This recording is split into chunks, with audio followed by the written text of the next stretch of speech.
Yo, what it do, St. Louis? What's It is up?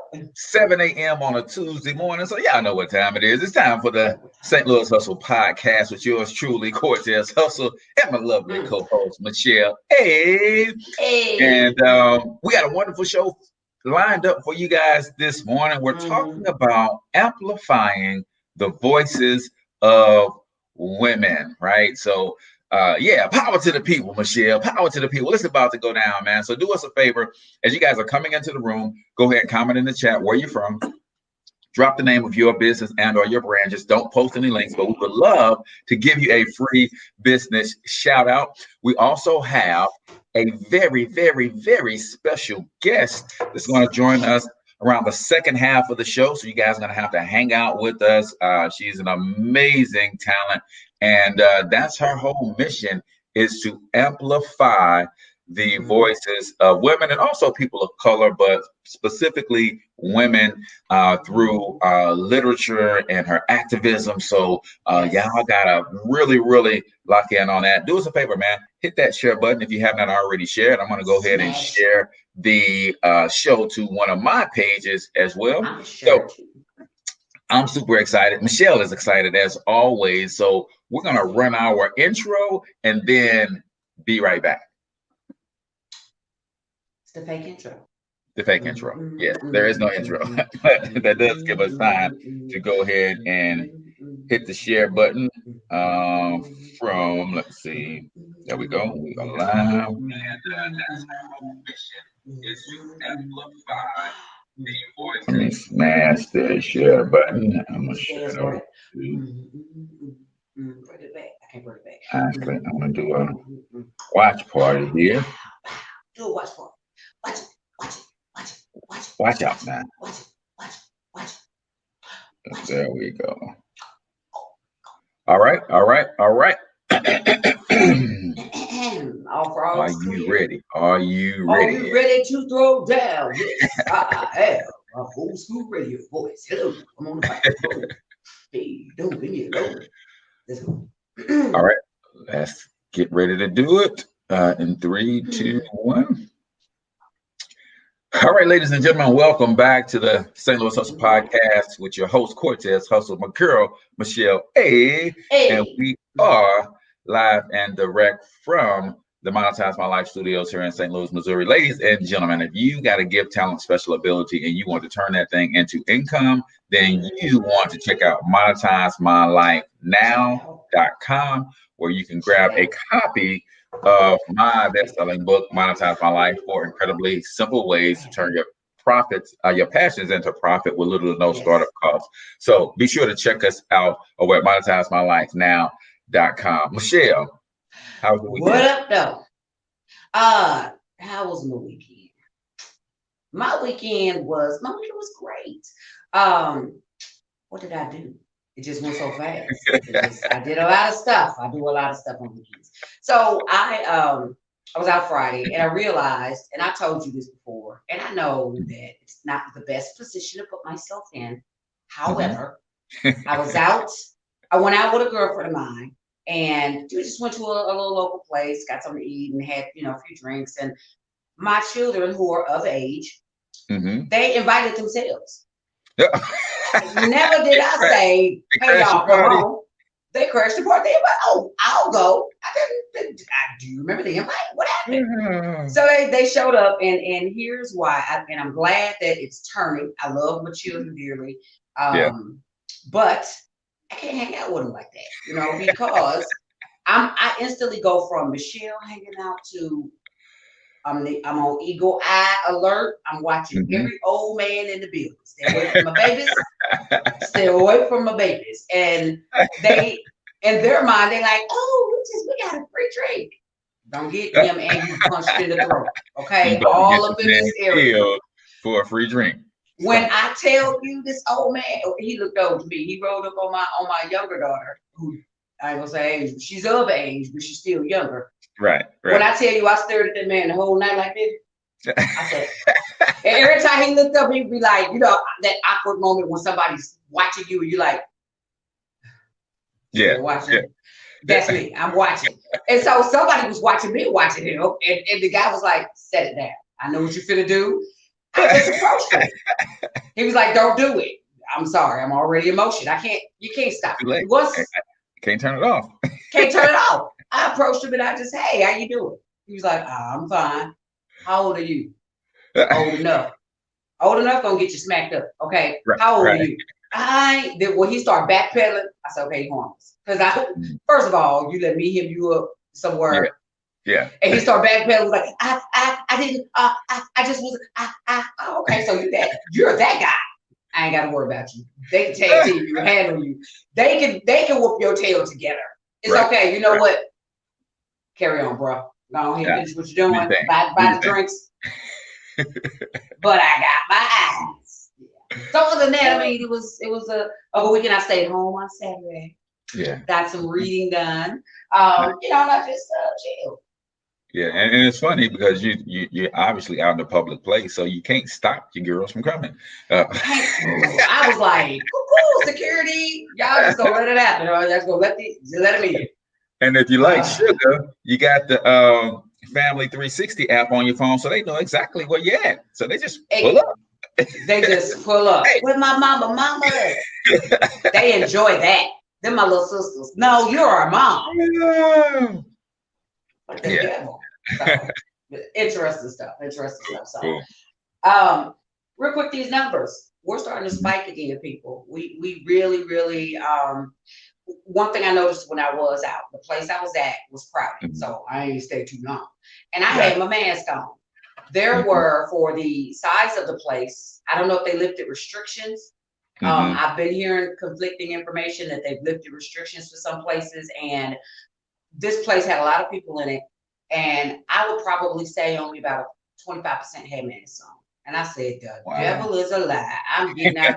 Y'all act like Rona gone. Rona in the corner by the jukebox, chilling. Like, who next? Who got next?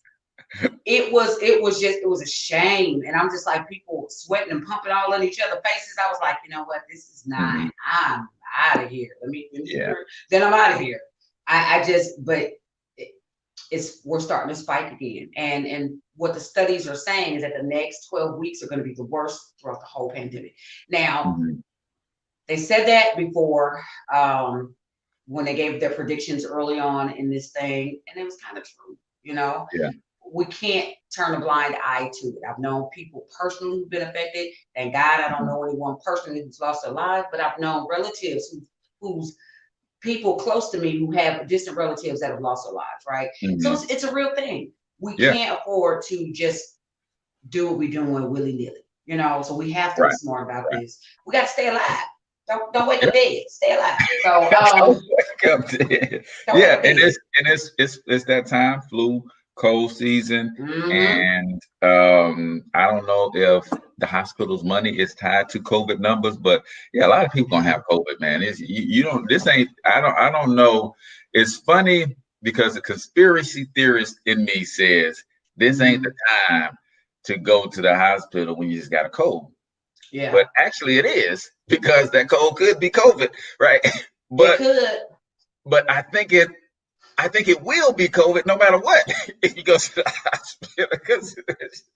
You know what? It's hard to say, just because so many people had pneumonia last year and they had all of these symptoms, and wasn't it? I am, even for the first time today, I am going, well, not first time, but first time in 23 years, I'm going to get a flu shot. I've had a flu shot in 20 some odd years. Last time I got one, I was sick as a dog, and you know how black folks is. Yeah. Once, shame on you. You won't get it 2 times. You almost had me with you, but then you said last time you got one, you were sick as a dog. So I am not getting a flu shot for that reason. You know what? Here's the only thing. A friend of mine raised the point. He said, I'm going to get the flu shot so that if I do present symptoms, then I'll know, this was his theory, I'll know it's not the flu, because I got the flu shot, right? But when I got the flu shot, I wound up with the flu. So that I can't buy that theory, Michelle's friend. I don't know. I'm not buying what you're selling. I ain't picking up what you're putting down, brother. Right. I don't know about the theory. I'm gonna try it. I can get some sick days. No, okay. So the numbers, as I said, were spiking. Missouri, we were at 162 62,000. So that's a jump from last week at 149 to 162, not cold people.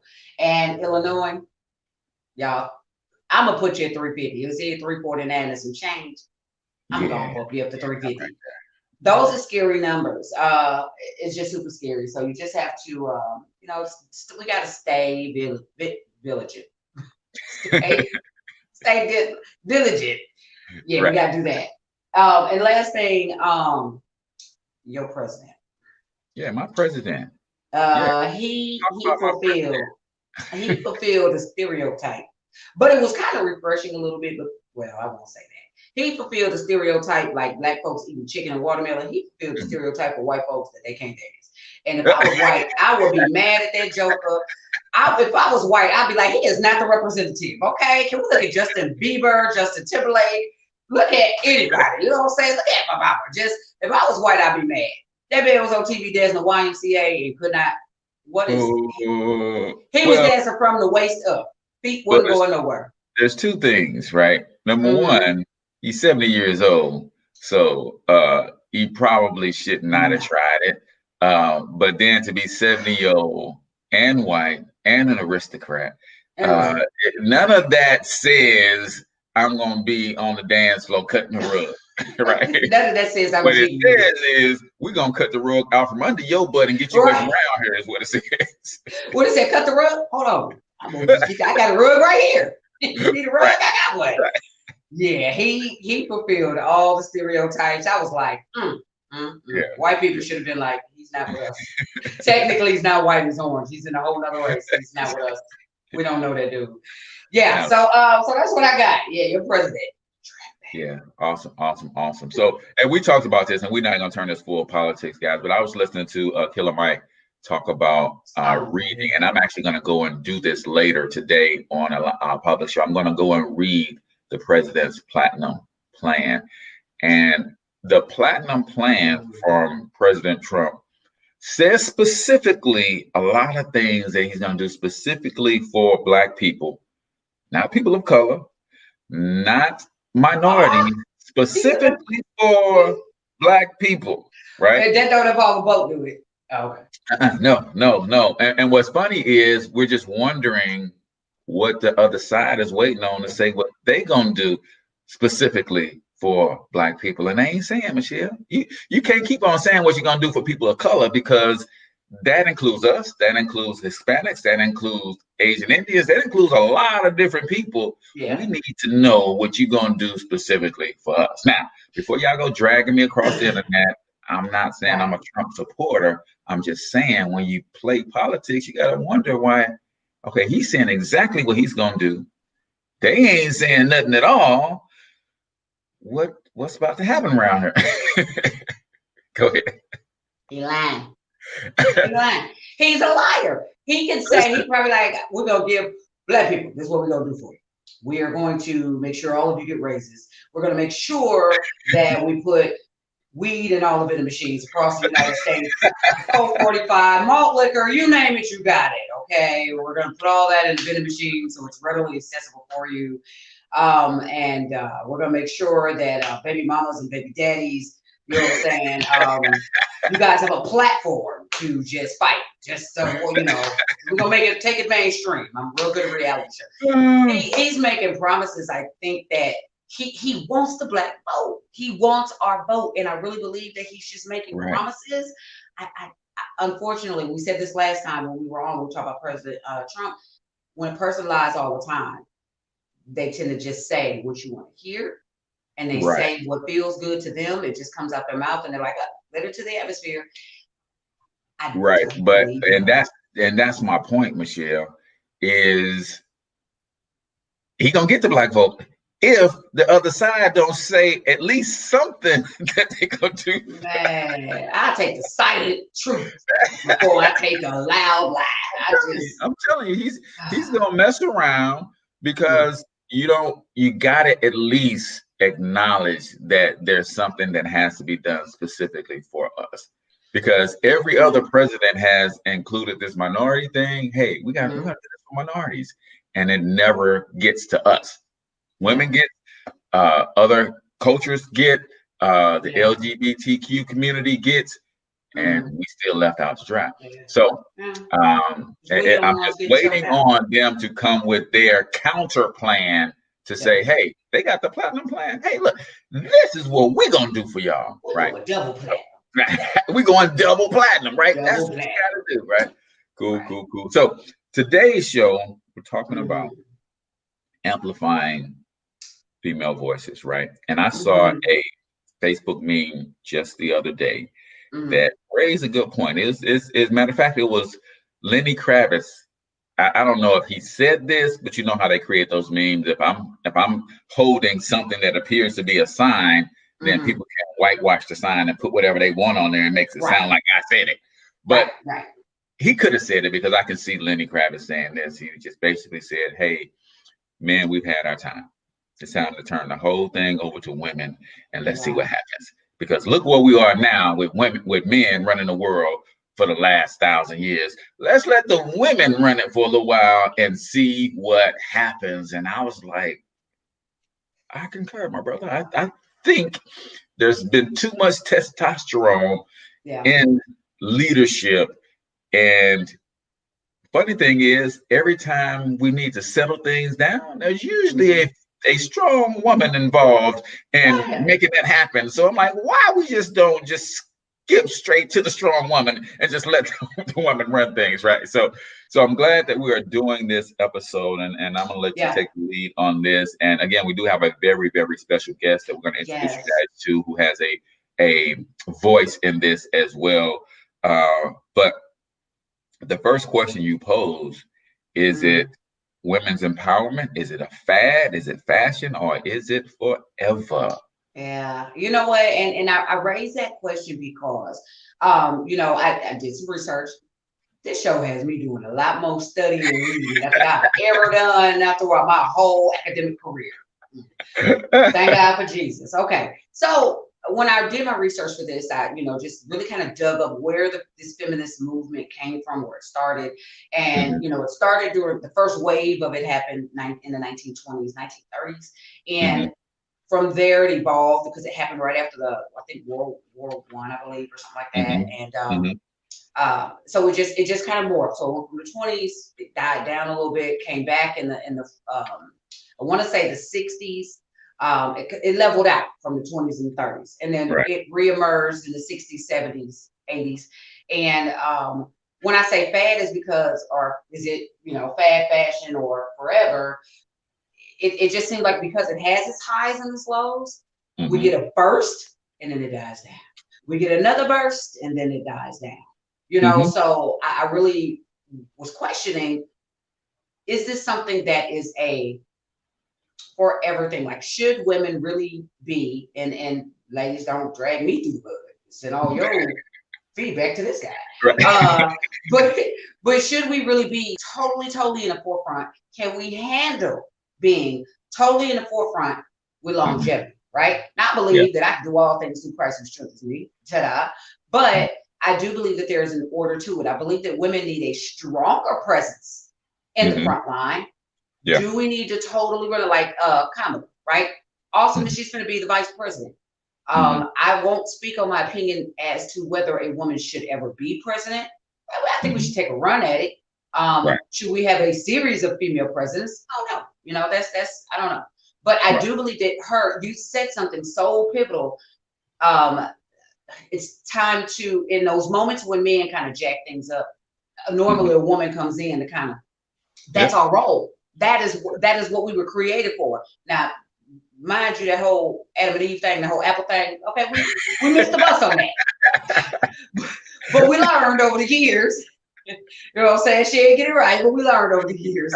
But I really do think for anything that Biden may get himself in, and to take it back political just for a moment to make my point, anything that Biden may get himself into or get subsequently us into, I really believe that Kamala's role as vice president is going to be, it's going to be key. It's going to be pivotal. I really believe she's going to be the difference in office. I think she's going to be, really, I hate to say it, the puppeteer behind the puppet, So, but again, I people, feminists of the third, I didn't get the age when they were burning bras.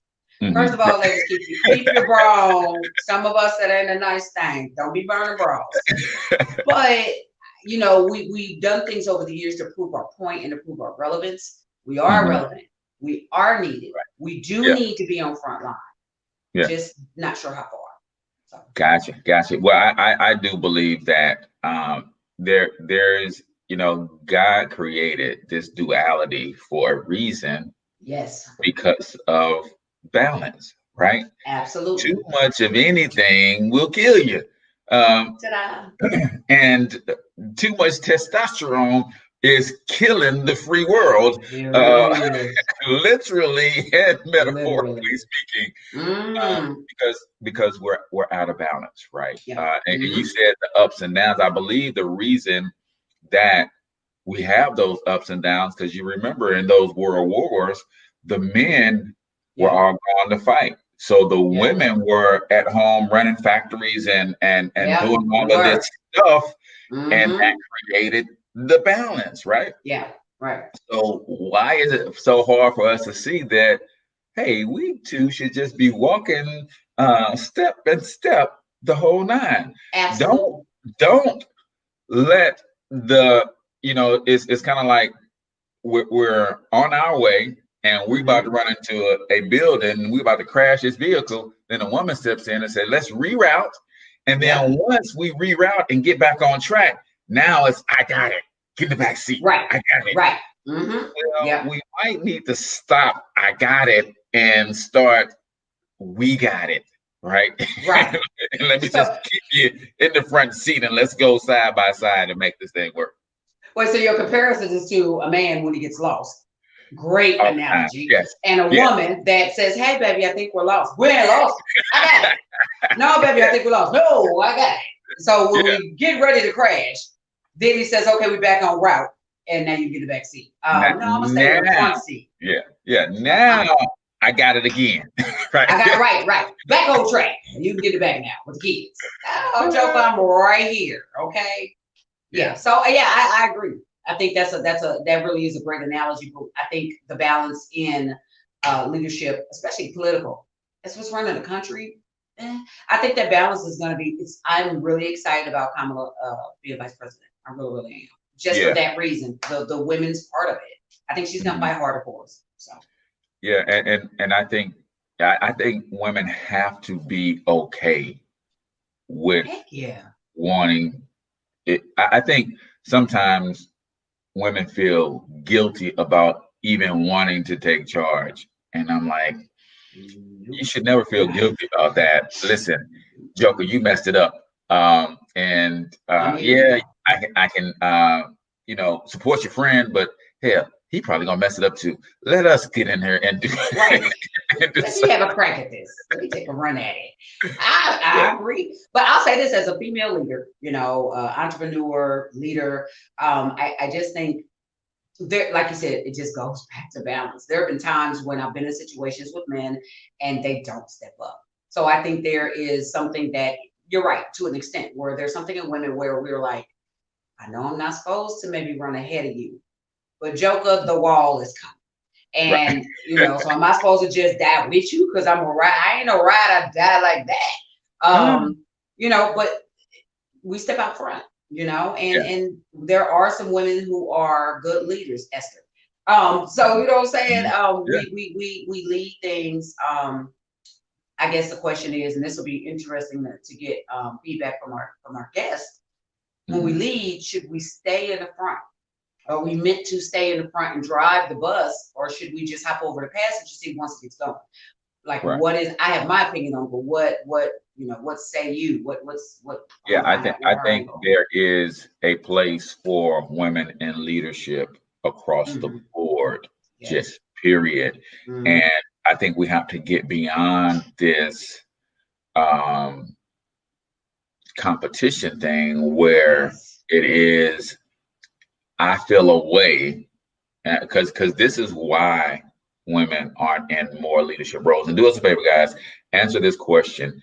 Do you believe that we should have more women in leadership across the board, not just leading households, not just Yeah. leading, being supervised on the job? I'm talking about The percentage of women who run Fortune 500 companies is dismal. The percentage of women who are really making waves in politics is dismal. Should more women be in positions of power to create balance? I say yes, to the tune of 50-50. I just believe that there is the way we process things creates a natural balance. And I think men should not feel a way if they are in an organization that's run by women. If I compete against a woman and we both running from office, she wins, I lose.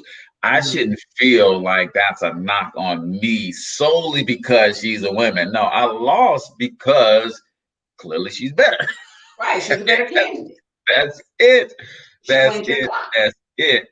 But I do also believe, just like I'm not a huge proponent of affirmative action in the sense that just because a person is Black, I know what affirmative action should be because we've been disenfranchised. But it had become because this person is Black. No, because this person is qualified first. And because they're Black, we're going to give them first crack and then, trying to right some wrongs that we've done in the past. I don't think we should elevate women just because they're women. I think we should elevate the women who are qualified to lead, and make it fair race. So that's my thought. But who am I, man? I'm just a money go-getter by nature is all I am. So on the other side of this break, ladies and gentlemen, we're going to bring back our very special guest. Answer that question for us. Do you think the world would be better off if we had more women in positions of power? Should they stay in power? Do we need them for just a little bit to get us back on track and then turn it back over to the macho imbeciles? Or do we just let them stay head of the thing? So keep it locked right here. Answer that question, and we'll read your feedback when we come back. What's up, St. Louis? Listen, I see you've been checking out some of my videos on how to build generational wealth. Here's the real key. If you're going to build wealth in America, you must find one or two ways to get paid for one or two things that you love to do, and then build systems around those things so that you don't become a slave to your business, but you then start earning true passive income. Listen, I've got a book and online course called the Monetize My Life Influencer Bundle. The book will teach you how to identify your gifts, talents, and special abilities and turn those things into income by packaging and presenting them to the marketplace. The course will teach you how to use social media and build systems just like this video around your products and services so that you can earn that passive income. All you got to do is click the link around this video and get yourself the Monetize My Life Influencer Bundle today.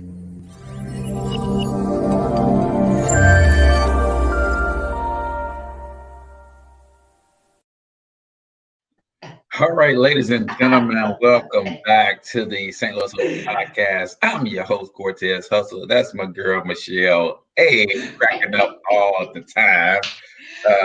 Man, you my dude. You my hero. You are my hero. You like that, right? Man, come on with the commercial. Come through commercial, and then the logo sparkly at the end. Listen, people, if you don't monetize your life, looking at this dude right here, the books, the bundle, he really does have the inside track endorsement. He really does have the inside track on building financial wealth, generational wealth. You got to get the bundle. I'm just waiting on my free bundle, but that's a whole other thing. But you got to get the book. You got to get the book. And because this dude right here, you saw a commercial. You saw it. I'm not playing, man. I'm trying to help him, Michelle. I'm trying to help people. Trying to help y'all across the finish line. So exactly. Listen, awesome. Our guest for today, Miss Jacqueline Randle, is an author born and raised in St. Louis. So she's a true St. Louisan with her first publication at the age of 15. With an Wow. extensive background in education and community outreach, she provides viewers with a refreshing take on today's world and events. Not only does she give audiences a new voice to listen to, but provides a level of transparency that hasn't been seen in years. If my story and work can inspire just one person to reflect and grow in their life, then I can change the world. That is a direct quote from Miss Jacqueline Wow. Randall. So without Nice. further ado, ladies and gentlemen, we're going to introduce to some and present to others our good friend of the show, Miss Jacqueline Randall. Yay. Welcome. Hey, good morning. Top of the morning to you, sis. How are you? Good. Loving the dialogue this morning. Loving it. Awesome. Well, welcome to St. Louis Hustle Podcast. We love to have a little fun, but we try to kick a little truth every now and again. And we are excited to have you on board. Totally. This is a conversation that needs to be had more and more and more. And the reason it's not had is because too many men are in positions of power. So they can say, no, we're not talking about that. Right. No, green like that. No, we're not going to have that particular dialogue on this. Yep. So luckily, I'm not that guy, right? He's not that guy. Right. All right. So I'm going to let Michelle take the lead, and I'm going to kind of sit back. She's prepared some questions for you. But before we even get into that, just tell us from your own words, who is Jacqueline Randall? Who am I? I love this question. I love it because I'm humble for the most part. So I love to brag on myself because we'd be like, oh, damn, I didn't know. Right. But so I've been an education major advocate since day one. I was that kid that was playing teacher instantly from high school, went into the classroom. I'm now kind of in the background working on policy, working on with advocacy groups. And it kind of all came full circle with my education work and with my literature work because I never stopped writing. My family always were big on education. And so that writing and reading, I was that kid that was I was Matilda. I was the Black Matilda. I was at the library and just saw what you can get out of books, that knowledge, that content knowledge, that if I'm 3rd grade, 5th grade reading Martin Luther King and Malcolm X, and you come to me with some foolishness, I can block that out. It's a certain power that comes with reading. And I learned that very early. So I'm a major advocate for it. So me, but yeah, I wear many hats: teacher, advocate, writer, mommy, all of that. So that's awesome. Short version. Wonderful. So I'm just jump right on in here. So if you would, let's tell myself as well as our viewers, your publishing company, correct? Yes, ma'am. So let's talk a little bit about that. What's the name of it? How long have you been in business? Let's talk about some of the grassroots for your business. Okay, so grassroots of it, we've actually been in business going on 2. We're rolling into our 3rd year now. Okay. Awesome. I have 4 published in those 2 years. Wonderful. And I've published 6 of someone else's. Wonderful series. An incredible woman that is in St. Louis, a therapist. She has an entire series of books for children that tackles tough issues. I've also worked with people behind the scenes as far as ghostwriting, as far as editing, content creation.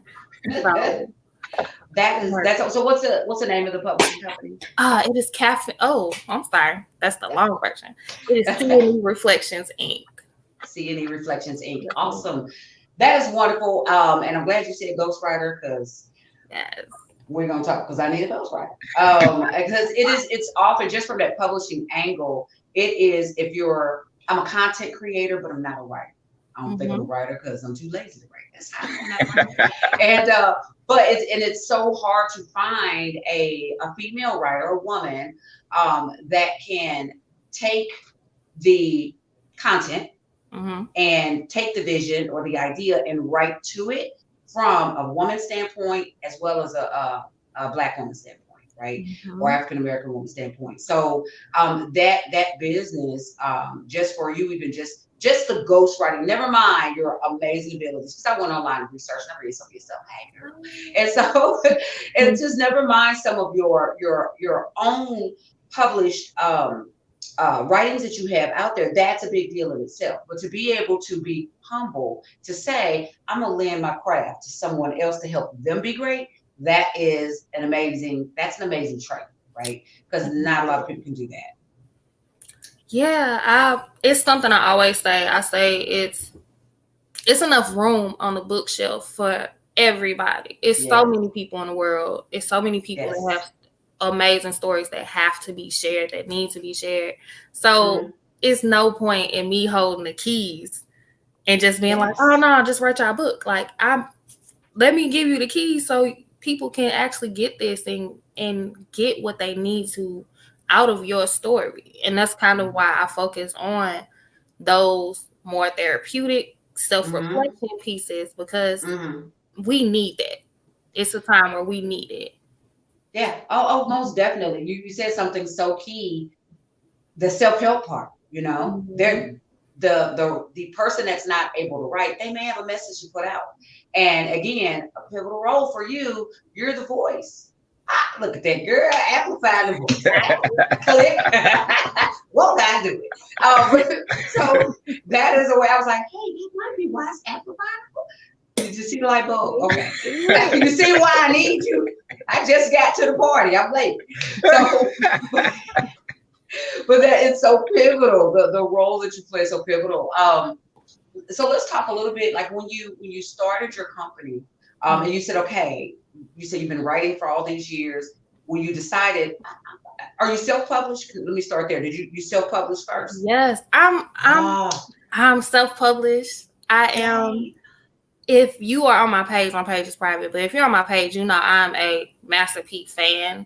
I love it. I study him from youth. I study him, and so though I love traditional publishing, you getting played at the end of the day.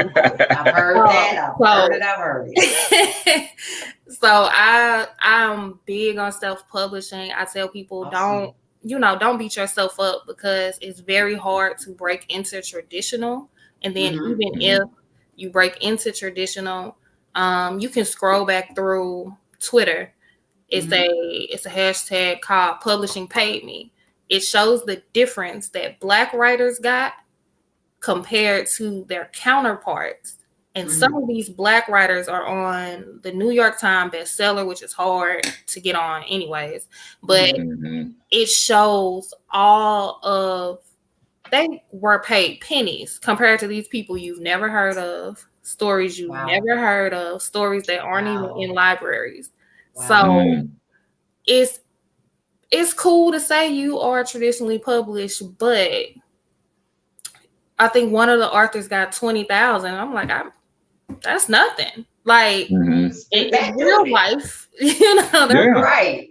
So you can move a few units out the trunk and do 20,000. Right. Right.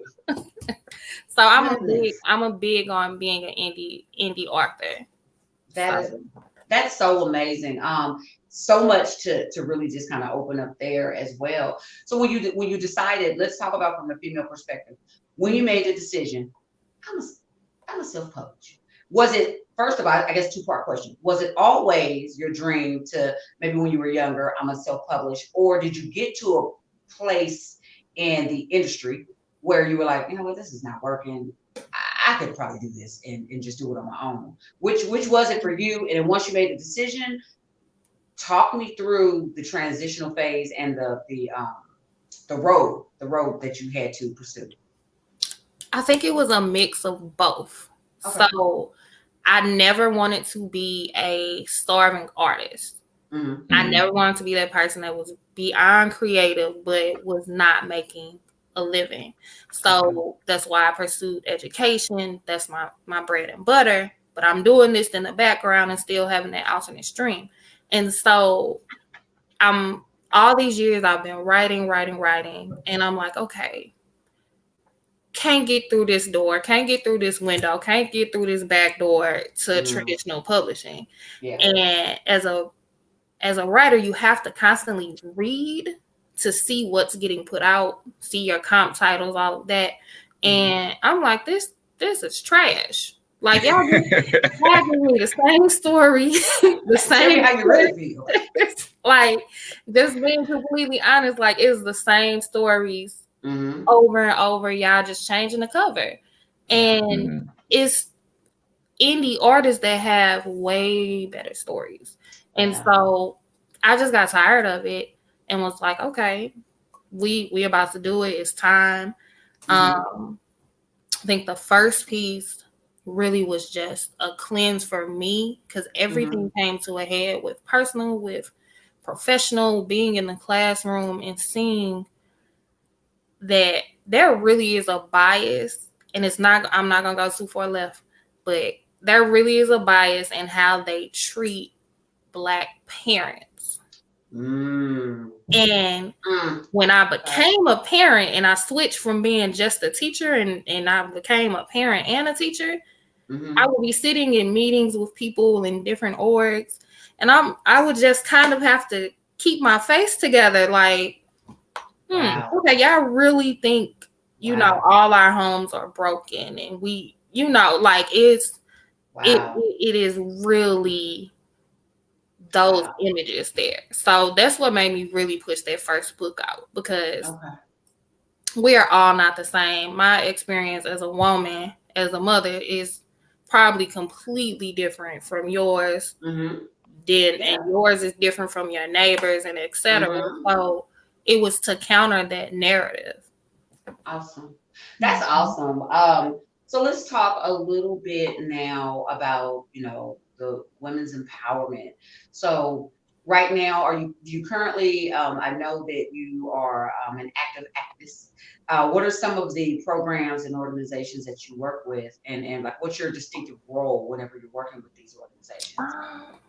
Currently, I love, like I said, I'm humble. I love being in the background. I feel just being a geek, you know, your background people do way more than your people in the front. You know, even when you look at how organizations are ran, you have your mobilizer, you have your strategists, all of that. I love being in the background. I'll get up here and do a presentation, but I love being in the background. I can beast it in the background. So I've been working with 2 organizations on the advocacy side for education. One is We Power. They are amazing. They are also female ran. I don't know if y'all know Charlie Cooksky. I can't never say her last name. I can spell it though. That's important. That's the important part. But Charlie is amazing. She is just like, watching her work. She's a genius to me. Watching her work and strategize and make the real change happen. Because yes, you can lead a march or a protest, but real change happens on that policy end. And so she's showing and mobilizing regular everyday people that this is how you really make a change, and you hold these politicians' feet to the fire. So just being able to work with her and get that leadership, I am so appreciative of it. Another agency I'm working with is working with education, and they're more parent driven. And it's rallying those parents. So it's getting, because people think parents don't care. So it's getting 300 bodies to a parent meeting that they didn't think was going to come, or, you know, it's really mobilizing. So I'm excited. It's a very good time to kind of throw education upside down and put it right. So.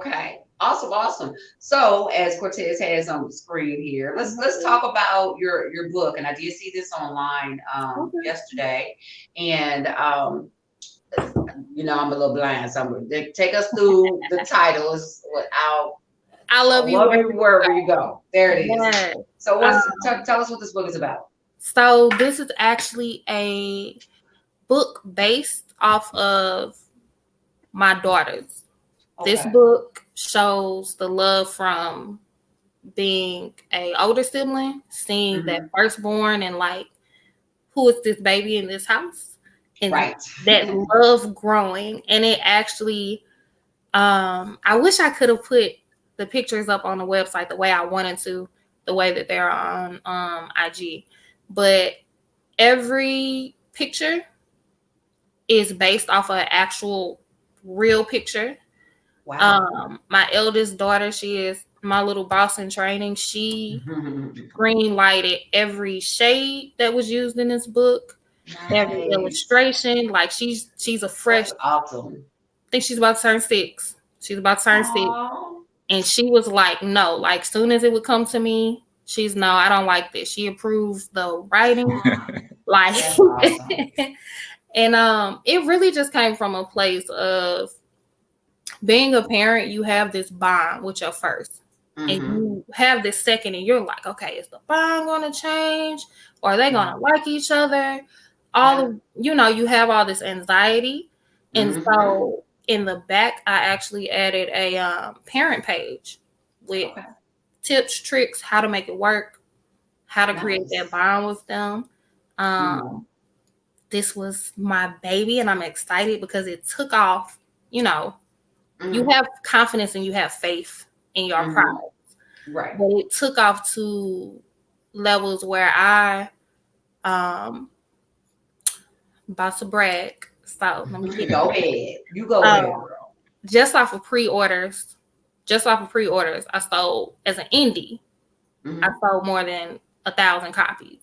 That's awesome. And so, yeah, you can be traditional. Right. But as an indie, all of that comes to you. And I tell people, whatever you make, once you hit that break-even line, that all is now yours.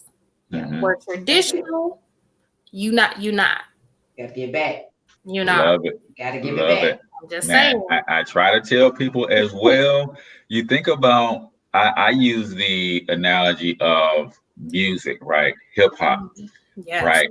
The difference between somebody signing a 360 deal where you sign your life away for pennies per album sold, and you could literally sell 1,000 copies a month and be at $10,000 a month. When a lot of times you can sign a multi-million-dollar contract and not even get the equivalent of $10,000 per month. But it's the work and that kind of stuff, because I think people still want the fame more than they want the money. So I'm going to sign with a label. They're going to make me famous. I ain't going to get no money, but I'm going to get famous, right? So we got to take a quick commercial break. On the other side, Jacqueline is going to tell us how you can work with her. She's going to give you some tips on the writing process, some resources, all of that good stuff. If you got a book inside of you, which everybody does, and you want to share it with the world, then she's going to help you unlock that thing and talk about how she can help you bring it from your mindset to the page and then ultimately to the public. So keep it locked right here. My name is Eliana Campbell, and I am the founder and creator of STL Black Biz. STL Black Biz is an online Black business directory that was created in 2014 to connect Black businesses and consumers that are looking to shop Black businesses.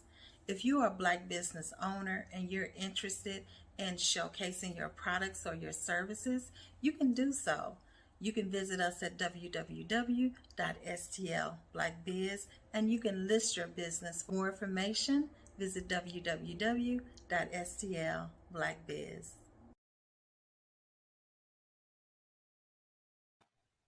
All right, ladies and gentlemen, welcome back to the STL Hustle Podcast. I'm Cortez Hustle with Michelle A. and our very, very special guest, Miss Jacquelyn Randle. She's 4-time published author, but she took it a step further and said, listen, I know a lot of people who got a message that they want to get out, and I can help them through that process.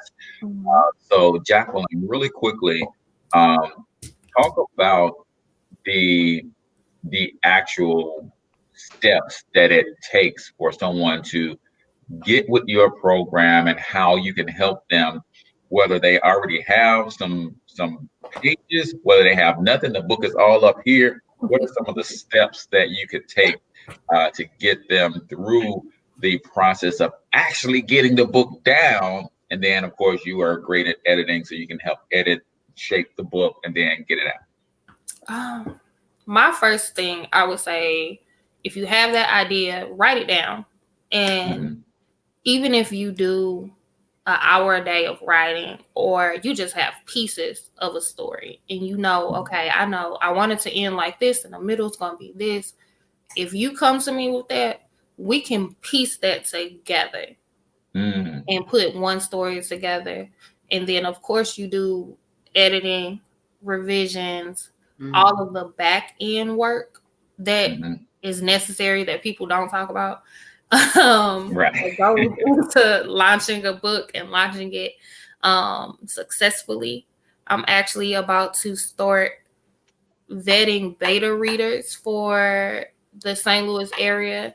I have a guide coming out that will take you from step 1 all the way to publishing, all the way to promotion, to forming your business and that back end stuff that people do not tell you about, that will break down vanity publishers and how to vet who you are working with, all of that, versus you asking a question on a forum and getting crickets, or you getting a 300, 400 page book from the library that doesn't tell you anything.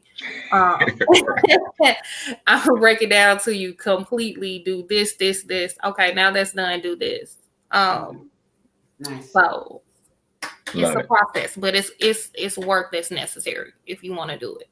Yeah, and I love I love books, and I love the self-publish because it really becomes a key to unlock a lot of doors. So we're talking about amplifying the voices of women. If they could get more of their stories in book form, now all of a sudden you have a key to get on a podcast like this. You have a key to be invited to do a keynote speech. You have a key to be invited to sit on a panel. And now that's how the voice get amplified, right? It started with me taking my story, putting it in the book, right? Now people are saying, hey man, I need you to come teach people how to monetize their lives, man. What do you charge to come and speak? I was on a panel discussion last night talking about financial literacy to some millennials, right? Shout out to my man Alex for the invite. But it becomes a springboard for a lot of other things, right? And is that something that you also help your writers get when they go through you and get published, help them get on platforms and things of that nature to continue to amplify their voice? Yes, that is completely broken down. There is, I want to say 10 plus different ways you can go once you publish your book. So you can have a book, and I say all the time, okay, so is your book just going to come out and people are just going to read it and put it down? Or are they going to pick up and buy that journal that you selling in addition to and do the self-reflective work? Or are they going to come to this course? Or are they going to do X, Y, and Z? Because there's so many offshoots that you can do from just one book. So it's just really, what do you want to do? Like I said, I'm working with a therapist, and she has a series. So not only can you just buy from her website, but her clients can come in. Oh, my kid is dealing with X, Y, and Z. Let me get this book. Or, oh, you can go into the schools. It's a lot you can do with it. So it really just depends on the author and how they want to work. Gotcha. I love it. Well, I want to work, just so you know. I'm gonna put that on out there. I want to work. That's what I do, right? And I noticed that when you're working with the therapist, you're working with the primarily females. Why that? Why is that so important to you? I think it's important because for so many years, women have been pushed to the back. When in all reality, women have been the head of the household. It may look like the male is leading, but the women is the one that is paying the bills, managing the bills, making sure dinner. We're the ones that are making things function.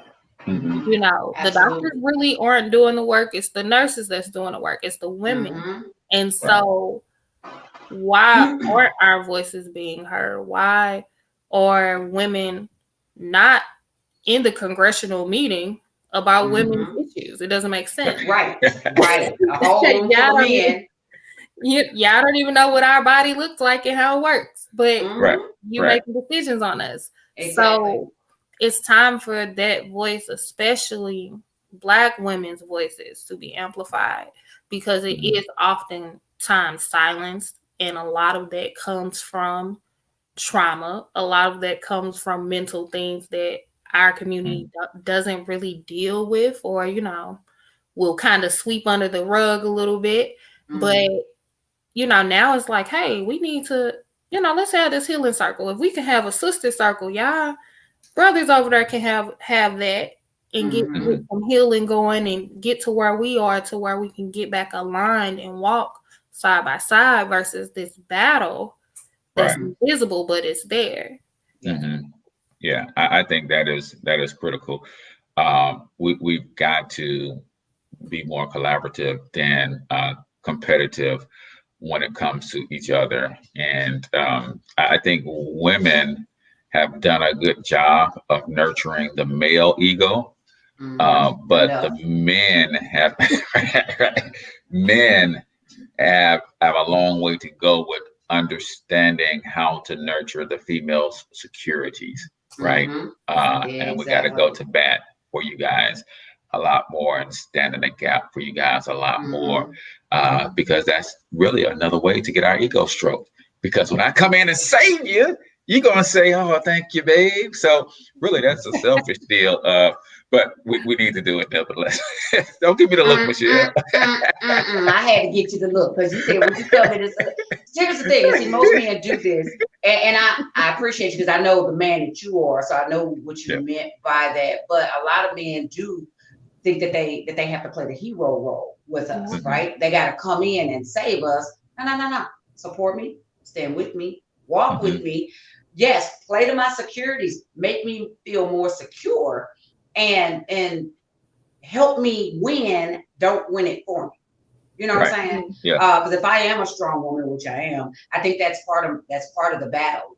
I'm a leader, and no, baby, I don't want you to come and, in certain respects, you don't have to come and outlead me or lead me to save me, but you can support my leadership in such a way it boosts me up and over the finish line, instead of you grabbing me and dragging me across it. You know what I'm saying? So I agree. I saw a Facebook post that talked about you know, the whole should a woman bow to a man, right? And it was very, very profound. And this is how I try to treat my wife. It says, yes, a resounding yes, my wife has to bow to me. Why? Because that's the only way we can see eye to eye. See, I put her up on a pedestal, and if she doesn't bow, we can't see eye to eye. And I was like, that's an interesting spin on that whole thing. It's not bow to me because you're subject to me. But if I put you up here and I need to holler at you for a minute, then I need bow down so I can get on down here, so I can tell you I love you, girl. And then I'm gonna put you back up there, and we're gonna keep working together. Yeah, it's pretty dope, man. So Jacqueline, what's the first step that someone could take if they want to work with you? How can they connect with you? What are some of the requirements and that kind of stuff? Okay. Requirements are to just be ready. Okay. Be ready. I am a go-getter. So if you say, hey, I got this project, I want it done by X, Y, and Z, know you about to work. And let's see. The best way is to email me. Everything, my sites are all linked to one another. So the best way is to email me and we'll get to you. Hey. Oh, the little lady is there. What is the email address? I'll put it in the chat real quick. It is Randall at ce-reflectionsinc.com. Hi. You gonna say hi? No? Okay. She said no. And what's the website? What's your website as well, Jacqueline? It's ce-reflectionsinc.com. All my stuff the same. It's so easy. Awesome. Long as you can spell, you can get to me. Right. Long as you can spell right. Well, there lies the problem, Jacqueline, because right. They got a spell check and Google. Your boy will mess some stuff up in a minute, but and I done already hit send, I done already hit publish, I done already hit post, and then somebody always got to pull me in my inbox. Hey, brother, that's a great post. I love the message, but you need some help with the spell check. Right. Pay attention to the red line. Right. Yeah. I am not paying attention to the red lines. All right, ladies and gentlemen. So, Jacqueline, we thank you so much for this dialogue this morning. And I'm excited that we have a person that's really looking after and being a steward of the Black voice and the Black story and wanting to bring more of those stories to the front. So, Michelle, last words. Last words. Well, look, first time I'm speechless. But okay, so I'm gonna make my last words Jacqueline's last words, right? Because this was my last question I wanted to pose to her. Maybe you can wrap this up in your last words. What advice would you give to Jacqueline when she first started out versus as Jacqueline now, looking back at yourself when you first got started with the idea? What would you tell that Jacqueline to encourage her to keep going based on what you know now and you didn't know then? Never stop. Never stop. You'll always find an answer. You'll always find a door. What's meant for you is gonna be for you, but never stop. When you stop, you lose. Nice. Awesome. Nice. Awesome. I concur. Therefore, unfortunately, we do have to stop this show. It's 8 o'clock. Right. So thank everybody for tuning in. ce-reflectionsinc.com is how you get a hold of Jacqueline. Her email address is jrandle@ce-reflectionsinc.com as well. You've been listening to, learning from, and hanging out with St. Louis Hustle Podcast, Cortez Hustle, Michelle Abe, and our special guest, Jacqueline Randall. Until we talk to you guys next time, we want you to get your money up because you absolutely can do it. But more importantly, you deserve to do it, each and every single one of you. Now hustle up.